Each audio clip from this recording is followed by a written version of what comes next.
Fala galera, beleza? Professor Fredão aqui do Mente Matemática. A nossa aula de hoje é a segunda aula da nossa playlist de combinatória aprofundada. Como o próprio nome já diz, tá? É um aprofundamento em análise combinatória. Então, se você ainda não assistiu às videoaulas da playlist de combinatória descomplicada, recomendo que você assista, tá? E se você já assistiu e já se considera aí com uma base legal nessa parte da combinatória, esse vai ser o vídeo que vai encerrar a parte de princípio fundamental da contagem ou princípio multiplicativo, beleza? E se você não quer perder as próximas videoaulas, os próximos conteúdos aqui do canal, já se inscreve aqui no canal, ativa as notificações. E, bom, hoje a gente vai resolver nessa aula 4 questões. Uma questão do ITA 2018, que na minha opinião é a mais pedreira das 4, então já vamos começar logo por ela. Depois, uma questão da Escola Naval de 2017, uma questão da Olimpíada de Matemática do Distrito Federal de 2017 também, e por fim, uma questão lá da OBM de 2011, mas uma questão legal para a gente fechar essa parte de princípio fundamental da contagem ou princípio multiplicativo, beleza? Bom, então, começando aqui na questão do ITA 2018, ela diz o seguinte: quantos pares de números inteiros positivos A e B existem, cujo mínimo múltiplo comum é 126 vezes 10 ao cubo? Para efeito de contagem, considerar que A e B e A representam o mesmo par. Beleza? Apesar dele ter escrito aqui meio que na forma de um par ordenado, o que ele está dizendo aqui é que essa ordenação ela não existe, tá? Então, por exemplo, digamos que o MMC não fosse esse número gigantesco, que o MMC fosse 6, por exemplo. Então, 1 e 6 é um par que tem como MMC o 6, assim como seria o 6 e o 1. Beleza? Então, ele quer que você considere que esses dois pares aqui são idênticos. Beleza?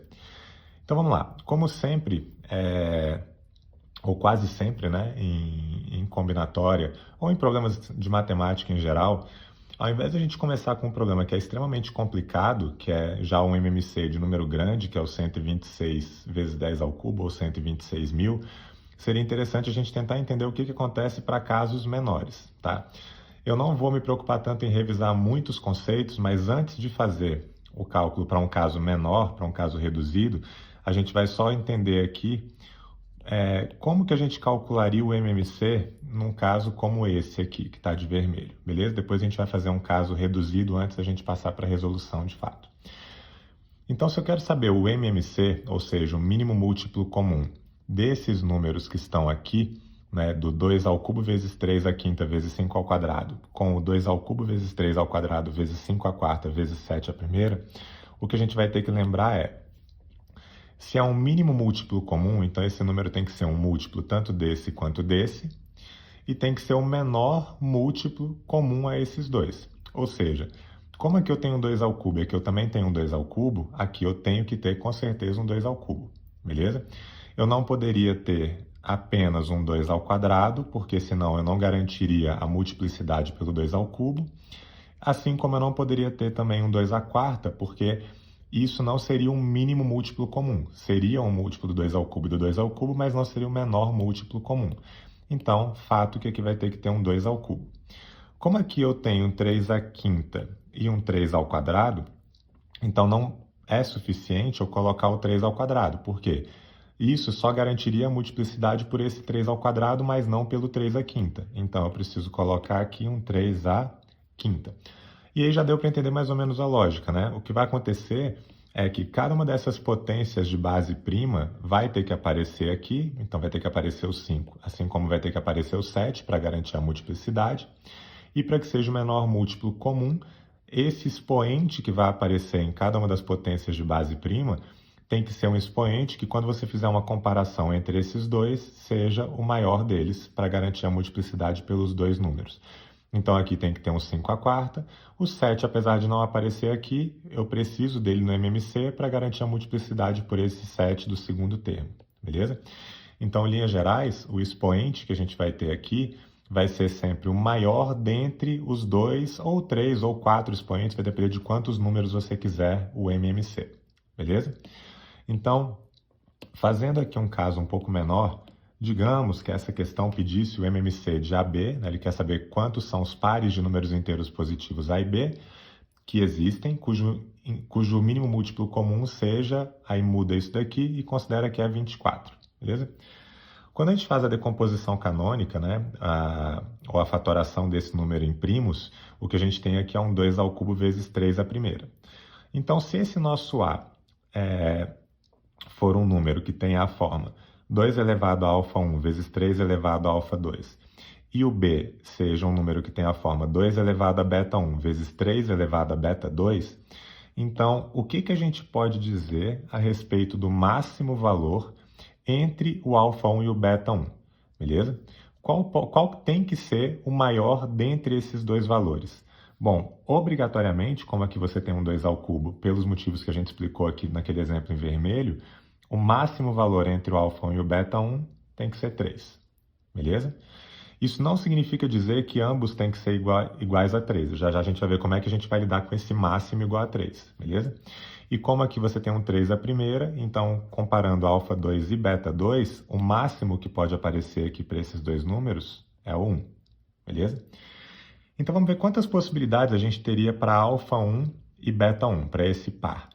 Se o máximo desses dois números tem que ser 3, então poderia acontecer de ambos serem iguais a 3. Eu não teria nenhum problema, beleza? Assim como se eu comparasse o alfa 2 e o beta 2, como o máximo deles tem que ser 1, então eu poderia ter tranquilamente o alfa 2 como 1 e o beta 2 como 1. E vejam que isso daqui faz sentido, porque se o alfa 1 for 3 e o alfa 2 for 1, então você vai ter 2 ao cubo vezes 3 à primeira, que é 24. Se o beta 1 for 3 e o beta 2 for 1, você vai ter também um 2 ao cubo, que é 8, vezes o 3 à primeira, também vai dar 24. E, de fato, esse par 24-24 é um par que tem como MMC o próprio 24, beleza? Bom, só que essa não é a única possibilidade para alfa 1 e beta 1. Como o máximo tem que ser 3, eu poderia ter, por exemplo, o alfa 1 valendo 3, o beta 1 valendo 0, ou o alfa 1 valendo 3, o beta 1 valendo 1, ou o alfa 1 valendo 3 e o beta 1 valendo 2, beleza? Nesses casos aqui, eu estou analisando o alfa 1 sendo igual a 3, com o beta 1 menor do que o alfa 1, beleza? Isso vai ser importante lá na frente, tá?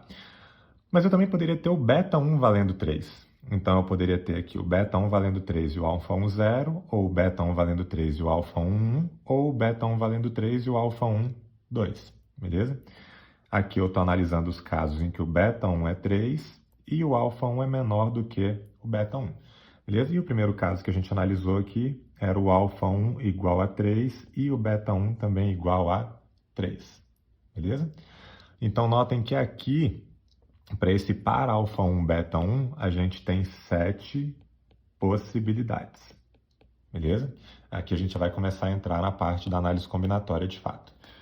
Já para o par alfa 2, beta 2, como o máximo tem que ser igual a 1, você pode ter alfa 2 igual a 1 e beta 2 igual a 1, mas você também pode ter o alfa 2 igual a 1 e o beta 2 0, ou o alfa 2 0 e o beta 2 1, beleza? Então, de novo, o que a gente fez aqui foi o alfa 2 igual ao beta 2 igual a 1. O que a gente fez aqui foi o alfa 2 igual a 1 e o beta 2 menor do que o alfa 2, ou seja, a única possibilidade é o 0. E o que a gente fez aqui foi o beta 2, na verdade, igual a 1 e o alfa 2 igual a 0, beleza? E notem que aqui a gente só teve 3 possibilidades, certo? Então, se a gente tem 7 possibilidades aqui para alfa 1 e beta 1, e a gente tem 3 possibilidades para o alfa 2 e beta 2, então, em tese, o que a gente vai ter, usando o princípio fundamental da contagem, ou o princípio multiplicativo, é que a gente vai ter 7 vezes 3, que é igual a 21 possibilidades para esses pares aqui, uma vez que existem 7 formas de escolher o alfa 1 e o beta 1, e existem, para cada uma dessas 7 formas, 3 formas de escolher o alfa 2 e beta 2, beleza? Por que que em tese? Por que que isso aqui está errado? Porque, por exemplo, se eu colocar, vamos escrever isso aqui, ó.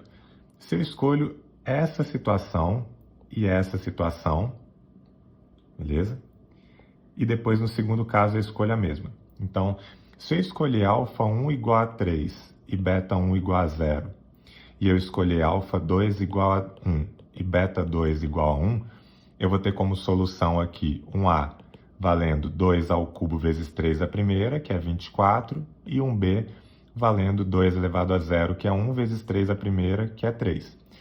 E se eu escolher o alfa 1 valendo 0 e o beta 1 valendo 3, e o alfa 2 valendo 1 e o beta 2 valendo também 1, o que eu vou ter aqui é só o inverso. Eu vou ter o alfa valendo 3, o A, desculpa, valendo 3, e o B valendo 24.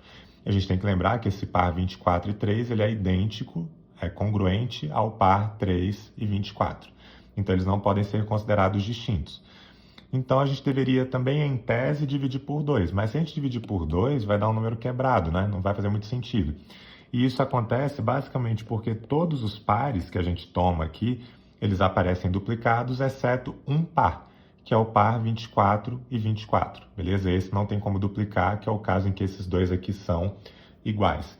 Então, a nossa resposta, na verdade, ela vai passar por pegar essas 21 possibilidades, tirar um caso, que é o caso duplicado, dividir por 2 e depois somar esse caso duplicado. 21 menos 1 é 20, sobre 2 é 10, 10 mais 1 é igual a 11, beleza? E o que a gente vai ver agora, antes de resolver de fato a questão, é que isso daqui está certo, beleza? Então, se a gente pegar aqui, para o caso do 24, a gente poderia até ter feito na mão. Por quê? Se eu já deixo pré-estabelecido que o A vai ser maior ou igual ao B, para evitar essas duplicidades, digamos assim, a gente teria o A podendo ser 24 e o B podendo ser qualquer divisor do 24, então seria 24, 12, 8, 6, 4, 3, 2, 1.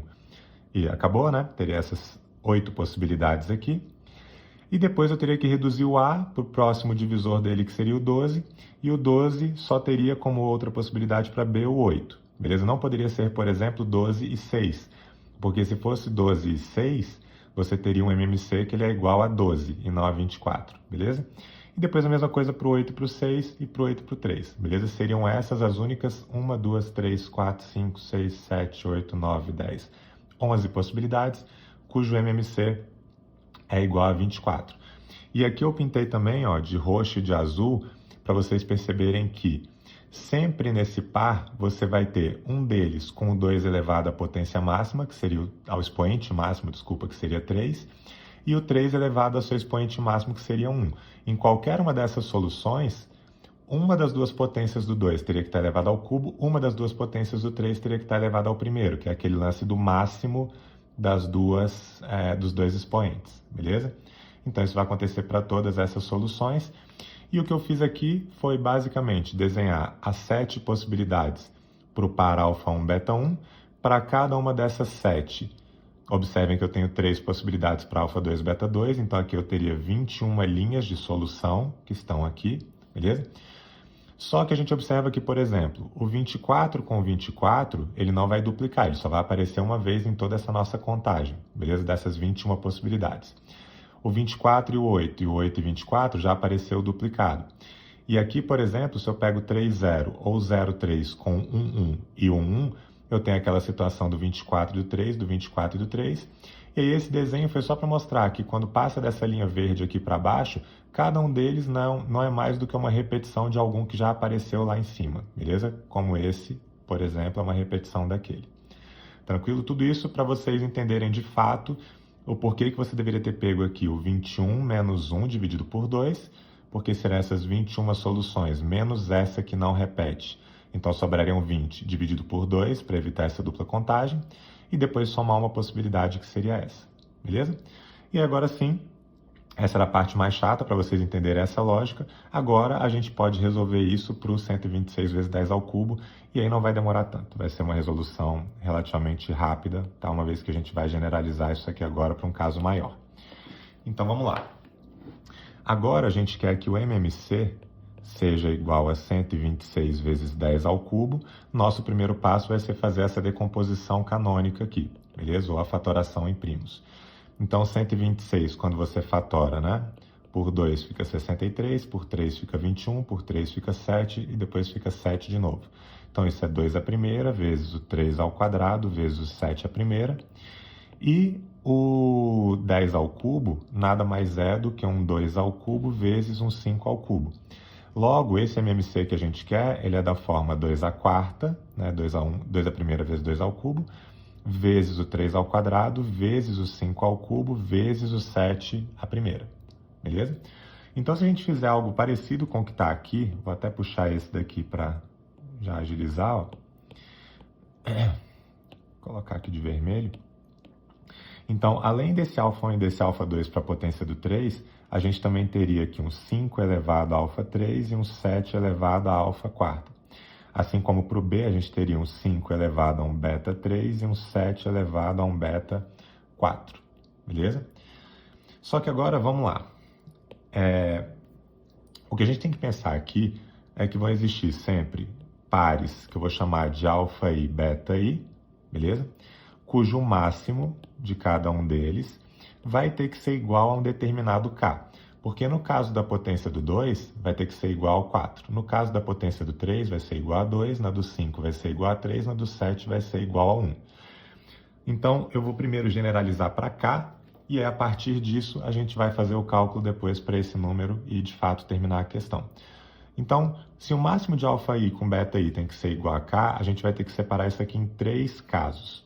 Primeiro caso é quando o αi é igual ao beta-i, que são iguais ao k, que foi o que a gente fez aqui para o 3 e para o 3 e para o 1 e para o 1. Aqui a gente vai ter uma possibilidade, beleza? Mas você também pode ter o αi sendo igual a k e o beta-i sendo menor do que k, que foi o que a gente fez, por exemplo, aqui, quando o α1 era 3 e o beta1 era menor do que 3. Só que vamos lá, galera, se a gente coloca o αi valendo k e o beta-i menor do que o k, a gente tem que lembrar que esse beta-i ele pode ser, né, 0, 1, 2, até chegar em k menos 1, correto? Uma vez que a gente só está lidando com números naturais aqui, beleza? Ou inteiros não negativos, certo? Então, se isso aqui tem que ser menor do que k, a gente vai ter k possibilidades, porque está indo do 0 até o k menos 1. Então, aqui a gente vai ter k possibilidades. E se você fizer o beta-i igual a k e o alfa-i menor do que o k, então, o que vai acontecer aqui é que vai ser só uma troca dessa situação. Aqui também você vai ter k possibilidades, beleza? Que foi o que aconteceu aqui quando a gente inverteu e colocou o beta1 valendo 3 e o alfa1 sendo menor do que o beta1, beleza? Então, para cada par que a gente for analisar aqui, que vai ser igual a um determinado k, a gente vai ter um total de... Então, vou escrever isso aqui, né? Para cada par da forma AI, beta I, a gente tem 2k mais uma possibilidades. Beleza? Que seria k mais 1, então fica 2k mais uma possibilidade. Isso vai valer para cada um dos pares, beleza? Ou seja, se a gente vai fazer agora para o par A1 beta 1, a gente vai ter, como nesse caso, né? Deixa eu só escrever isso aqui para esse primeiro e depois eu já faço um pouco mais direto. Como nesse caso, o máximo de alfa 1 com beta 1 tem que ser igual a 4, então aqui a gente vai ter 2 vezes 4 mais 1, que é igual a 9 possibilidades, beleza?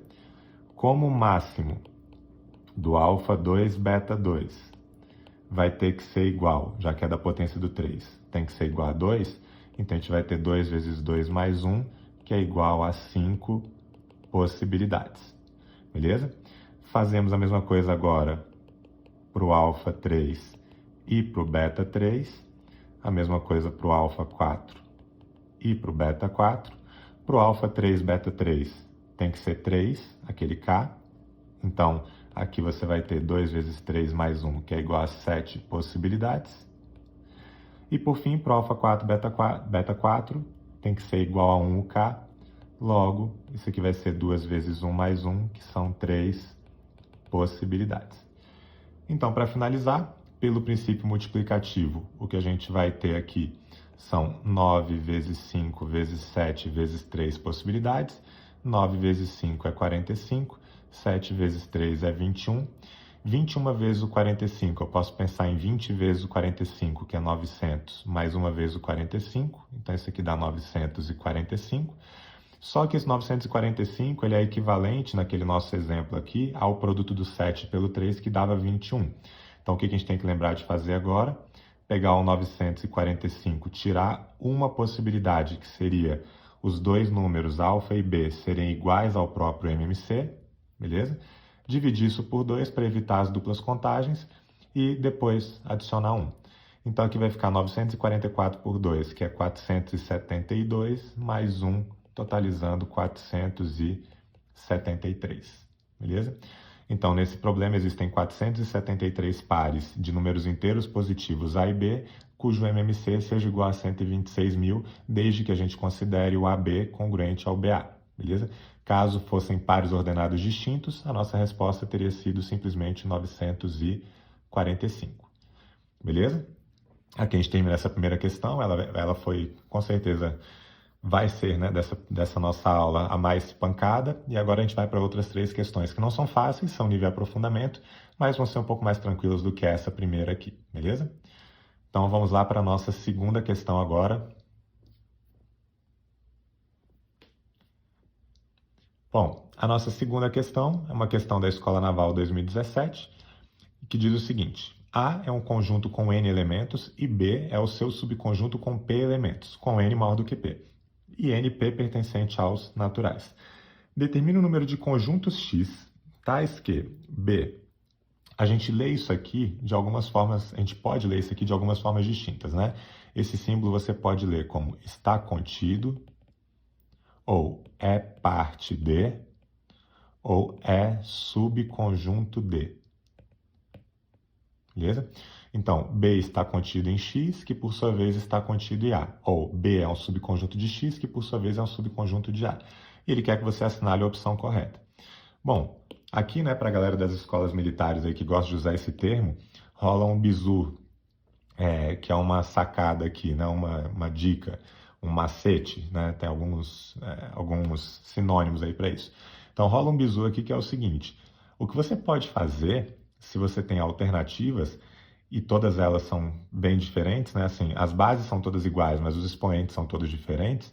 Então, o que você pode fazer é reduzir esse problema, igual a gente fez agora no do ITA, né? E a partir dessa redução desse problema, você tenta ver se essa redução se encaixaria em alguma dessas alternativas que está aqui. Vou deixar um pouco mais claro. Digamos que A seja um conjunto que tenha 3 elementos. Então, eu vou fazer o N igual a 3, beleza? Digamos que o A só tem os elementos A, B e C. E digamos que B é um subconjunto, ou seja, ele é uma parte desse A, ou seja, ele tem que ter apenas os elementos que estão aqui, com P elementos, só que esse P tem que ser menor do que N. Então, eu vou colocar aqui um P igual a 2, beleza?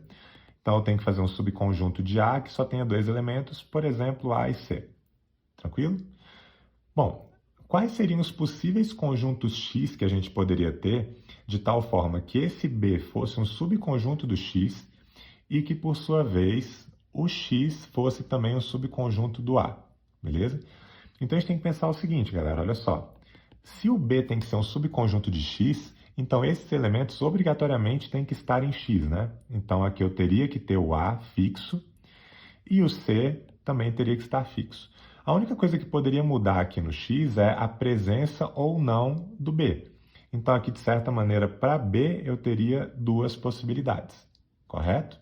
E isso me diria, né, já que o A é fixo, poderia até escrever isso aqui de uma outra forma, poderia escrever assim, ó, já para entrar na ideia de análise combinatória. Para o A, eu só tenho uma possibilidade, que é ele estar dentro do conjunto X. Para o C, eu só tenho uma possibilidade, que é ele também estar dentro do conjunto X, uma vez que A e C é obrigatório que estejam aqui. E para o B, eu teria 2 possibilidades, ele pode ou não estar nesse conjunto X. Então, pelo princípio multiplicativo, eu teria 1 vezes 2 vezes 1, que seriam 2 possibilidades.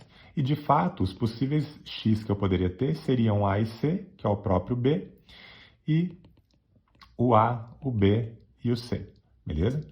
Esses dois conjuntos X, eles satisfazem essa condição porque ambos são subconjuntos de A e ambos são conjuntos tais que o B poderia ser um subconjunto deles, beleza? E aí, como deu 2 possibilidades para N igual a 3 e P igual a 2, o que você poderia fazer? Bastaria testar N3 e P2 nesses expoentes e ver qual daria certo. Então, fazendo aqui N3 e P2, 3 menos 2 é 1, 2 a primeira deu 2, que são as 2 possibilidades que a gente tem aqui. Então pronto, a gente acabou de já achar o gabarito correto, que é a letra A. Para todos os outros daria errado, porque aqui 3 menos 2 vai dar 1, mais 1 vai dar 2. Então seria 2 ao quadrado, seria 4 conjunto x, e na verdade não são, só são 2. 2 elevado a n mais p seria 2 à quinta, 32 também nada a ver. N mais p menos 1 é 5 menos 1, que é 4, também nada a ver. 2 à quarta daria 16.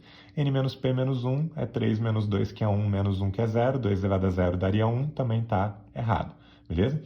E nem precisaria ter testado, né? Porque todos os expoentes aqui, eles são tipo mais 1, ou somando NP, ou menos 1 e tal. Então, o único correto, de fato, é o 2 elevado a n menos p, beleza? Mas agora vamos generalizar esse problema, também não é tão bizarro assim, a generalização dele. Tá? O que a gente pode pensar aqui é o seguinte. O nosso conjunto A, ele tem n elementos, beleza? Então, eu tenho aqui um conjunto A, ele vai ter n elementos aqui dentro dele, e você vai ter um B, que é um subconjunto que tenha p elementos, beleza? Então, aqui eu tenho um subconjunto que vai ter p elementos, certo? Eu vou chamar os elementos do B de x1, x2, x3, blá, blá, blá, até chegar no xp, beleza? E os elementos de A, eu vou ter esse xp mais 1, beleza? Que seria o próximo, um xp mais 2, lá, 3 pontinhos, até chegar em xn, beleza? Uma vez que o A tem n elementos e o B tem p elementos, certo? Aí, se eu for pensar agora nas possibilidades para x, o que vai acontecer aqui, tá?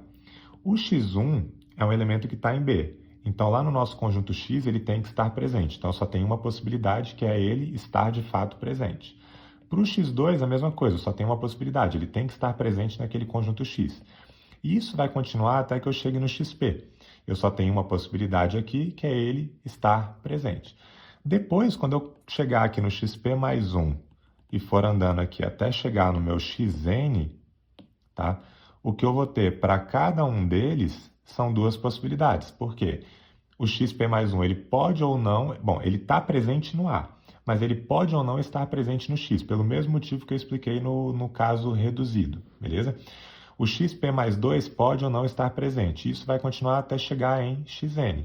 Só que vejam bem, se a gente tem aqui n elementos e aqui a gente tem p, então quantas vezes eu vou ter que multiplicar o 2, 2, 2 por ele mesmo? Eu vou ter que multiplicar np vezes, beleza? Então lá pelo princípio multiplicativo, eu teria que fazer 2 vezes 2 vezes 2 vezes 2, n menos p vezes, isso aqui é igual a 2 elevado a n menos p, beleza? Alternativa correta, letra A, beleza? Só para ficar claro, né, o que a gente está dizendo aqui com esse desenho é que o x, ele obrigatoriamente vai ter que conter todos esses elementos, desde o x1 até o xp, porque se um deles falha no conjunto x, eu não tenho como garantir que o B é um subconjunto do x, beleza? Já os outros que estão em A, mas não estão em B, pode ou não fazer parte do x. Então, na verdade, a partir daqui é que a gente teria escolhas, né? Sempre com duas possibilidades para cada um dos próximos elementos, né? xp mais 1, xp mais 2, xp mais 3, até que eu chegasse em xn. Tranquilo? Essa foi a questão da Escola Naval 2017. E agora a gente vai lá para a nossa próxima questão, que é uma questão da OMDF 2017. Bom, então vamos lá. Questãozinha da OMDF 2017. Aqui temos uma coincidência, será? Mas eu nasci no dia 18 de 9 de 1986, beleza? Então, não sei se é bem uma coincidência isso daqui, mas vamos lá. Essa é uma questão da OMDF, Olimpíada de Matemática do Distrito Federal, tá? Da primeira edição da Olimpíada de Matemática do Distrito Federal, que ocorreu lá em 2017. E ela diz o seguinte: um quadriculado 4x4 é chamado de quase perfeito quando ele é preenchido com números naturais não nulos. Isso vai ser importante, já vou marcar aqui pra gente. Então, números naturais não nulos. E satisfaz as três condições abaixo. Primeira condição: a soma dos quatro números de uma determinada linha, coluna ou diagonal é sempre igual. Esse resultado é chamado de número mágico, beleza? Então, por exemplo, nesse quadrado que está aqui, nesse quadriculado, né, 4x4, se você somar qualquer uma dessas linhas, ou qualquer uma dessas colunas, ou uma dessas duas diagonais, a soma sempre vai dar o mesmo resultado. Beleza? Que nesse caso aqui, até fala aqui um pouco mais embaixo, é 132. Beleza? Essa é a primeira condição. Segunda condição. Os números escritos nos quatro quadrados extremos, em sentido anti-horário, começando pelo extremo esquerdo superior, são iguais aos números escritos na primeira linha da esquerda para a direita. Então, na primeira linha da esquerda para a direita, você tem o 18, 9, 19 e 86, certo? Se você pega agora os quatro quadrados extremos, que são esses aqui, e você olha em sentido anti-horário, começando pelo extremo esquerdo superior, que é o 18, então do 18 a gente vai para o 9, do 9 vai para o 19, do 19 para o 86, que é a mesma leitura que você tem na primeira linha, 18, 9, 19, 86. Beleza? Ok. Terceira condição, a soma dos quatro números de qualquer quadriculado 2 por 2, exceto os dois laterais centrais, um à esquerda e outro à direita, resultam no número mágico.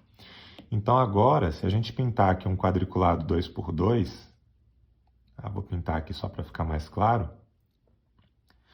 Tá? Se você somar aqui, por exemplo, o resultado dessa soma tem que ser o número mágico, beleza? Que era aquele 132 de qualquer uma das linhas ou coluna ou diagonal.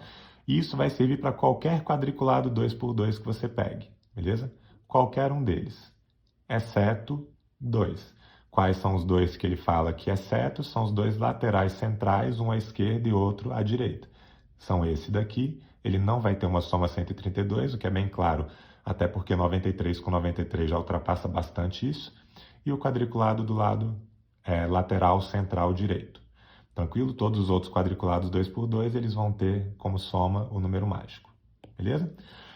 Bom, a figura acima ilustra um quadriculado quase perfeito. Então, se você pegar a soma de qualquer linha, qualquer coluna, diagonal, quadriculado 2 por 2, ou esse lance do sentido anti-horário dos extremos, isso daqui vai dar igual o número mágico, que é o 132. Beleza? Observe que os únicos quadriculados 2 por 2, né, cuja soma não é o quadrado mágico, não é o número mágico, desculpa, são esses dois aqui, né, do 2, 93, 26, 93 e do 11, 2, 11, 16, ok?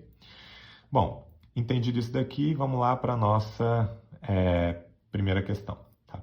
Nosso primeiro item, que era uma questão discursiva, né, era uma questão de segunda fase, letras A, B e C. Então, letra A, ele só quer saber se você de fato entendeu o que é esse número mágico do quadriculado quase perfeito e pede a quantidade de divisores naturais. Então, aqui, ó, se você somar nessa linha, 9 com 2 é 11, com 6, 17, com 1, 18. Se você somar nessa diagonal aqui, por exemplo, 9, 16, 18. Se você somar esse quadriculado aqui, vai dar 10, 18, enfim. De qualquer forma que você fizer essa soma, vai dar 18. E o número de divisores positivos do 18, a gente teria que fatorar, decompor, né, da maneira canônica aqui. Então, ficaria 2 vezes 3 ao quadrado. Para calcular o número de divisores positivos, tem uma regrinha que não é o objetivo dessa aula, então não vou explicar como que a gente chega nela, mas também é por combinatória. Mas você pega cada expoente, soma 1 e multiplica entre eles. Então, 1 mais 1, 2 mais 1, vai ficar 2 vezes 3, que é 6. E de fato é 6, porque dá até para você enumerar todos eles, né? É o 18, o 9, o 6, o 3, o 2 e 1. Beleza? São 6 divisores naturais do 18. Então, letra A, tranquilo. Letra B. Complete o quadriculado abaixo de forma a satisfazer as 3 condições citadas e conclua que ele não é quase perfeito. Ou seja, ele está afirmando aqui para a gente que se eu tentar com esse quadrado satisfazer essas 3 condições que estão aqui, esse quadriculado que está aqui, ele não vai ser um quadriculado quase perfeito. Então, vamos ver o porquê disso acontecer.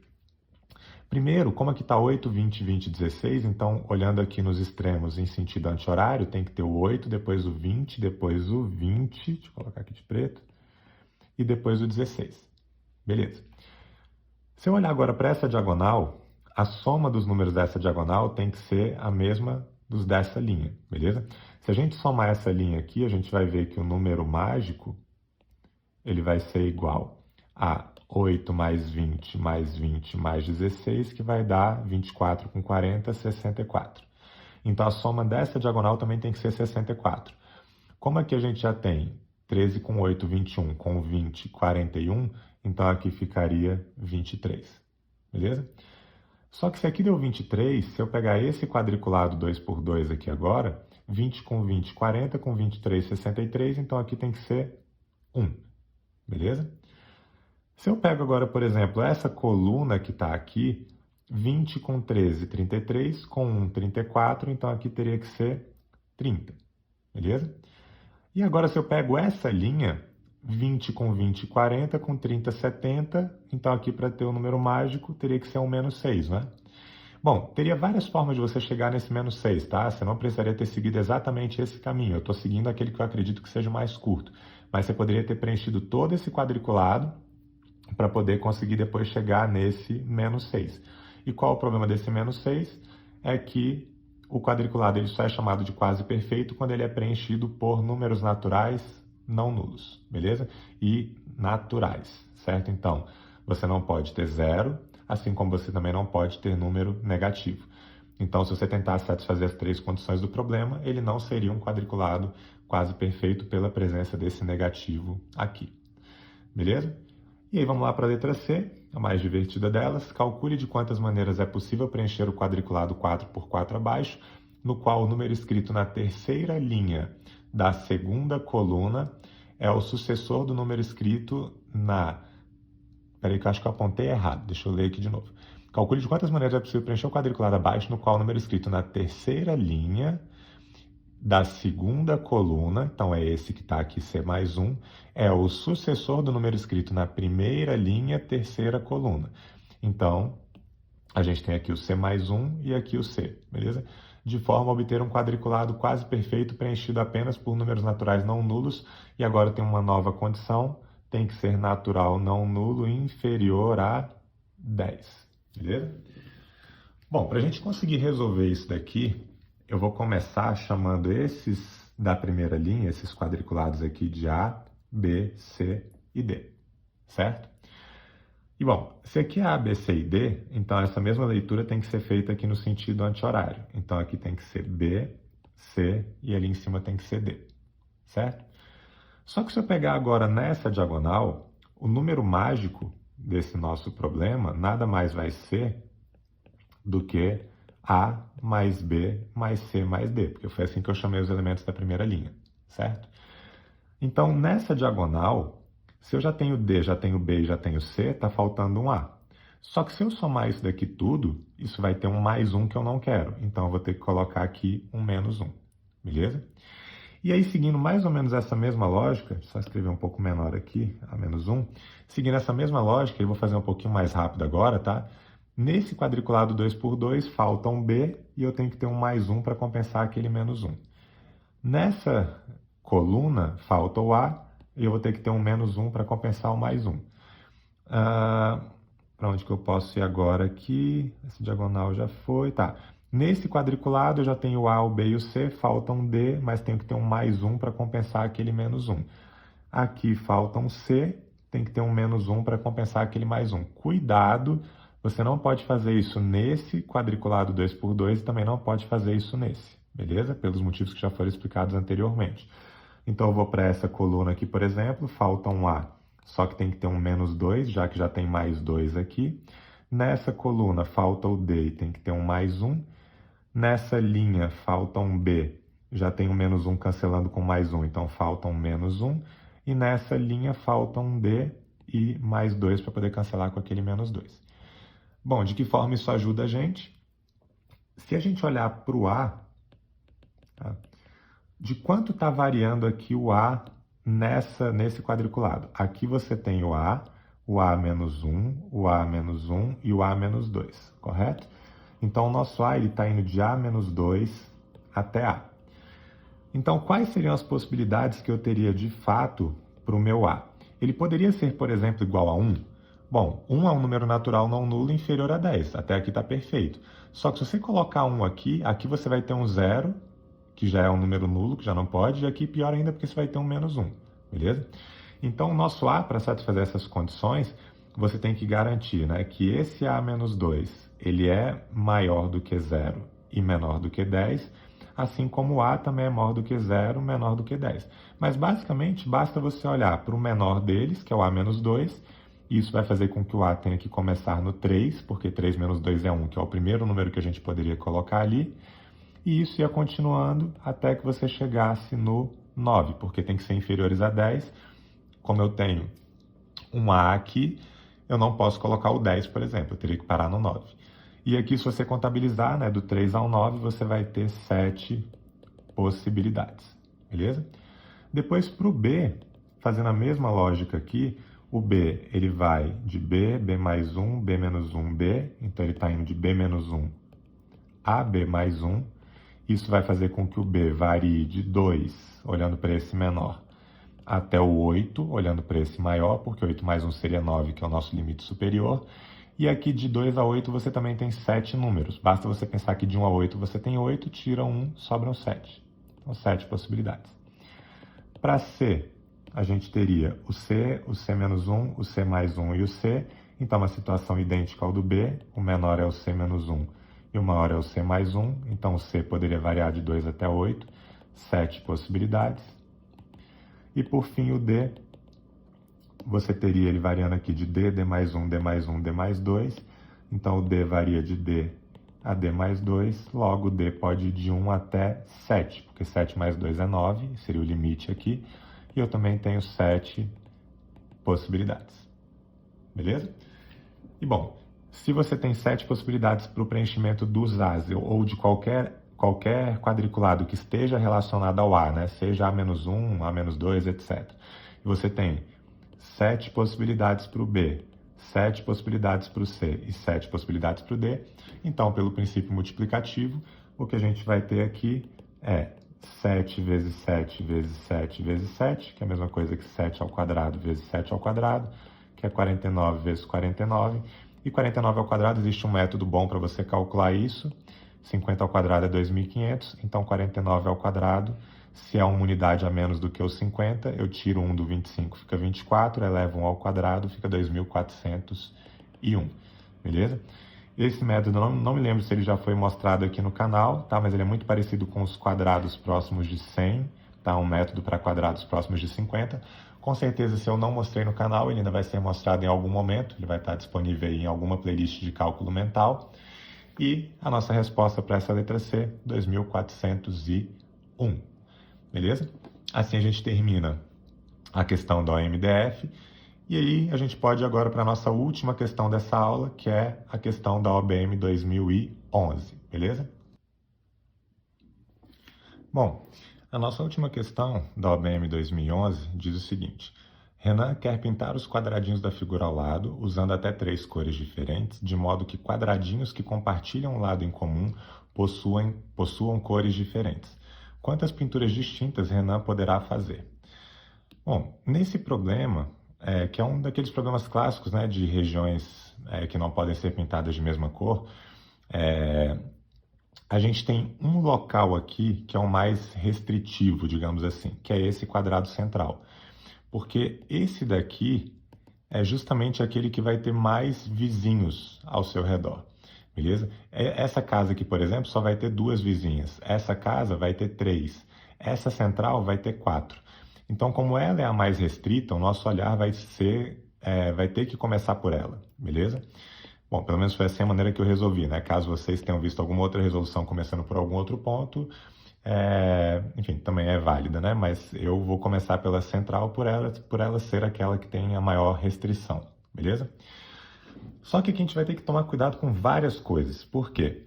Eu vou chamar essas cores diferentes aqui, sei lá, pode ser verde, azul e vermelho, tanto faz. Tá? E deixa eu até colocar aqui em cores mesmo, né? Melhor. Então você pode ter uma cor azul, você pode ter uma cor verde, pode ter uma cor vermelha, beleza? Só que o que acontece aqui se a central for vermelha, por exemplo, você pode ter todas essas 4 sendo verdes, beleza? E aí, para as outras possibilidades ali, você teria 2 possibilidades para cá, que seria azul ou vermelho, aqui também azul ou vermelho, e assim por diante, beleza? Mas você poderia ter uma delas só sendo azul. Esse azul poderia estar na direita, ou aqui, ou aqui, ou aqui, tanto faz. Você também poderia ter 2 azuis, beleza?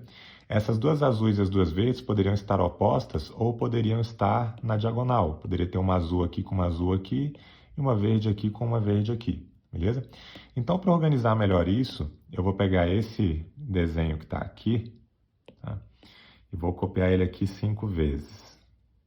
Então, Na verdade, a gente vai precisar de 4, não são 5 não, são 4 desenhos, já vai ser o suficiente. Deixa eu apagar aqui a logo.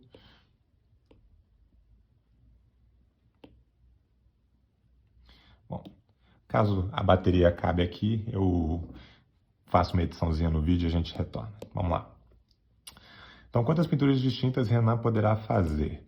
Então, se eu chamar a cor que está aqui de A, uma primeira situação que eu teria seria essas 4 aqui sendo iguais a B, beleza? Todas tendo a mesma cor. Por exemplo, aqui ficou verde, todas as outras ficou vermelha. Ou, aqui ficou vermelha, todas as outras ficaram verdes. Ou, aqui ficou azul, todas as outras ficaram verdes. Tanto faz. Essa é uma das situações possíveis, em que eu tenho uma cor central rodeada por 4 idênticas. Mas eu poderia também ter só 3 idênticas. Eu poderia ter B, B, B e aqui uma cor C, beleza? Porque se eu colocasse aqui um B, seria igual a essa situação, e se eu colocasse aqui um A, não pode, porque não pode ter a mesma cor. Eu também poderia ter, já considerei, né, as 4 cores ao redor de A iguais, 3 cores iguais e uma diferente. Agora eu vou considerar 2 cores iguais e outras 2 também iguais entre elas. Só que lembrem, essas 2 podem ser iguais estando opostas aqui, mas também podem ser iguais estando nas diagonais, beleza? E aí, fora esses desenhos, eu não vou ter nenhum outro, beleza? Pode pensar aí um pouquinho, mas vocês vão ver que não vai ter nenhuma outra possibilidade aqui, certo? Então, como é que a gente vai fazer, por exemplo, esse caso que está aqui, beleza? Para a escolha do A, eu vou ter 3 possibilidades, que são as 3 cores que eu posso colocar aqui no centro. Para a escolha do B, eu vou ter 2 possibilidades. São as 2 cores que não são iguais ao A, beleza? Eu não tenho como rotacionar essa configuração, beleza? Porque as 4 cores aqui têm que ser iguais entre elas. Só que em cada uma dessas casinhas eu vou ter 2 possibilidades, porque como aqui é uma mesma cor que aqui, então eu só vou ter para essa casa uma restrição. Não vai poder ser a mesma cor B que foi escolhida aqui. O mesmo vai acontecer para essa casa, que vai ter 2 possibilidades. O mesmo vai acontecer aqui 2 e aqui 2. Então eu vou multiplicar isso tudo por 2 à quarta, beleza? Então, nessa configuração que está aqui, eu vou ter 3 vezes 2, ou melhor, fazer pelo 2 primeiro. 2 vezes 2 à quarta é 2 à quinta. 2 à quinta é 32, 32 vezes 3 é 96. Vou deixar esse resultado anotado aqui. 96 nessa configuração. Nessa outra configuração, a escolha do A, eu tenho 3 possibilidades. Para a escolha do B, eu tenho 2. Para a escolha do C, eu tenho uma só, né? Que eu não posso escolher nem o A nem o B.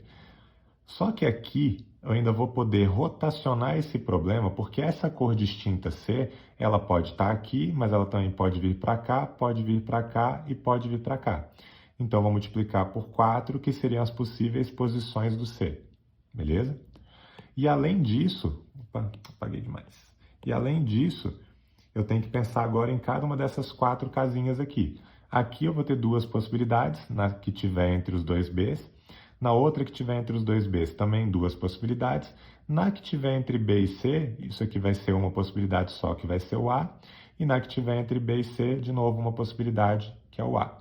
Beleza? Se eu rotacionasse, não mudaria isso, né? Porque se eu jogasse o C para cá, eu teria aqui o 1, aqui o 2, aqui o 2, aqui o 1. Então, isso tanto faz para qualquer uma das 4 posições. Eu teria que multiplicar isso aqui depois pelo 2 ao quadrado vezes 1 ao quadrado, que eu nem precisaria colocar aqui, né? Porque o 1 ele é neutro no nosso produto. Então, 2 ao quadrado vezes 4 é 2 à quarta, vezes 2 é 2 à quinta, que é 32, que vezes 3 também é 96. Beleza? Nessa próxima configuração, a gente vai ter para A 3 possibilidades, para B 2 possibilidades, para C uma possibilidade apenas. Cuidado aqui, porque você poderia pensar em rotacionar e jogar aqui B e aqui B, ali C e ali C. Só que isso não vai fazer muito sentido, porque se você escolheu, por exemplo, para cá a cor vermelha, para cá as azuis e para cá as verdes, a vermelha seria uma das 3 possibilidades, só que eu poderia muito bem ter escolhido nessas 2 possibilidades de B, eu poderia ter escolhido o verde, né? E não o azul. Beleza? E se eu tivesse escolhido o verde e não o azul, eu já teria essa rotação com relação ao desenho anterior. Então, cuidado aqui, tá? Você não precisa contabilizar essa rotação. Você não precisa colocar BB e CC ou BB e CC, porque isso já é feito quando você faz a escolha das cores. Quando você coloca duas cores para B, já pode ser verde com azul aqui, assim como pode ser o azul aqui com o verde aqui, beleza? Então, aqui não existem rotações, certo? Mas eu tenho que pensar ainda nas possibilidades que estão entre as casas. Como tudo vai ser BC, vai ficar aqui uma possibilidade, aqui também uma possibilidade, aqui uma possibilidade, porque não pode repetir nem B nem C, e aqui também uma possibilidade, beleza? Logo, aqui vai sobrar 1/4, 3 vezes 2 vezes 1/5 é 6, então dessa forma aqui eu tenho apenas 6 desenhos, beleza? E a nossa última forma aqui de fazer essa pintura, para o A eu vou ter 3 possibilidades, para o B eu vou ter 2, para o C eu vou ter 1. Só que aqui agora eu tenho que fazer a rotação, porque se eu porventura escolher verde para cá, vermelho para cá e depois azul para lá, eu não estou considerando essas duas iguais e essas duas iguais nunca, beleza? Que é diferente do que aconteceu aqui, certo? Então aqui eu vou ter que rotacionar porque eu poderia ter essas duas iguais e essas duas iguais, ou essas duas iguais e essas duas iguais. Então eu vou ter que multiplicar aqui esse meu resultado do A e do B por 2, beleza? Que seriam essas rotações ali. E depois eu vou ter que pensar nessas 4 outras casinhas. Então, B e B eu vou ter 2 possibilidades, que vai poder ser A e C. Com B e com C eu só vou ter uma possibilidade. Com B e com C só uma possibilidade. Com C e com C eu vou ter 2 possibilidades. Então, isso eu vou ter que multiplicar por 2² vezes 1². Isso aqui vai ficar 2² vezes 2 vezes 2, 2², que é 16. 16 vezes 3, 48 possibilidades. Beleza? Logo, se você tem 96 aqui, outras 96 aqui, outras 6 e outras 48, e elas são totalmente disjuntas umas das outras, o que a gente vai usar é o princípio aditivo. Então, eu vou ter que somar esses resultados aqui. Então, eu vou fazer 96 mais 96 mais 6 mais 48. 96 com 96, 192. Vou juntar aqui o 48 para completar aqui 240 e com aqueles 6, resposta final 246 possibilidades. Beleza, galera? Bom, assim a gente fecha essa nossa segunda aula de combinatória aprofundada.